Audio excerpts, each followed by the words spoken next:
చాలా మందికి ఒక డౌట్ అయితే వస్తుంది నా వీడియోస్ చూస్తే. ఏంటి రోజా శారీస్ పెట్టడం మానేసి అన్ని పూజ వీడియోస్, వంట వీడియోస్, చెట్ల వీడియోస్, ఎక్కడికైనా వెళ్ళినప్పుడు ఆ వీడియోస్ ఈ వీడియోస్ పెడుతుంది అని. అవునండి, నాకైతే చాలా చాలా బాధ అనిపిస్తుంది ఈ శారీ బిజినెస్ చేయడం. ఎందుకంటే ఇంతకుముందు కూడా నేను ఒకసారి నాకు ఇన్ని డబ్బులు రావాలి ఎవ్వరు ఇవ్వట్లేదని నేను వీడియో తీసి పెట్టిన కదా, అప్పుడు 1,00,000కు పైన రావాలని చెప్పిన. అప్పటి నుండి ఇప్పటి వరకు అయితే నాకు ఒక్క రూపాయి కూడా ఎవ్వరు తీసుకొచ్చేయలేదు. అట్లనే మేము సూరత్ నుండి ఒక అతని దగ్గర శారీస్ అయితే తెప్పిస్తాం. తను కూడా శారీస్ డబ్బులు తీసుకొని శారీస్ వేయలేదు. ఒకేసారి నాకు ఒక 3 lakhs వరకు నష్టమైతే వచ్చింది. అందుకోసం అయితే నాకు బిజినెస్ చేయడం ఏంటి, నేను 3 lakhs పోగొట్టినా అని బాధలో అయితే నేను ఇట్లా అన్నీ ఏదో ఒక దైవనామ స్మరణలో గడపాలని, ఏదో ఒకటి ఉండాలి కదా మనసుకి. ఒకటే ఆలోచనలో ఉంటే అదే ఆలోచన అయిపోతుంది.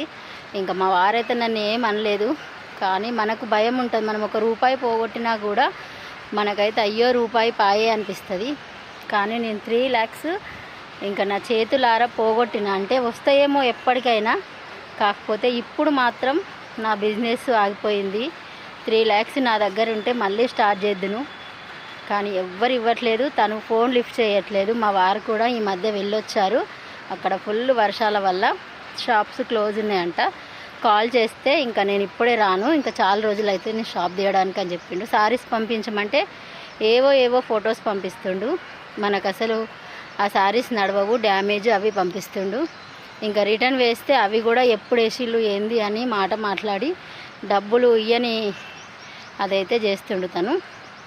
ఇంకా ఈ మధ్యకాలంలో ఎప్పుడైనా ఇంకొక రోజు టైం చూసుకొని వెళ్ళి మళ్ళీ అయితే స్టార్ట్ చేస్తా. ఆపేసే ప్రసక్తే లేదు. 13 years నుండి నడిపిస్తున్నా. ఈ ఇయర్ ఎందుకో నాకు ఇట్లా జరిగింది. కరోనాలో కూడా నేను ధైర్యంగా నిలబడి నేను షాప్ అయితే రన్ చేసిన.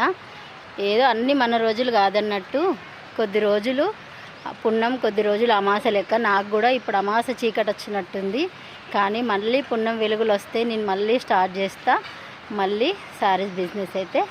ఓకే, ఇదండి రీజన్ నేను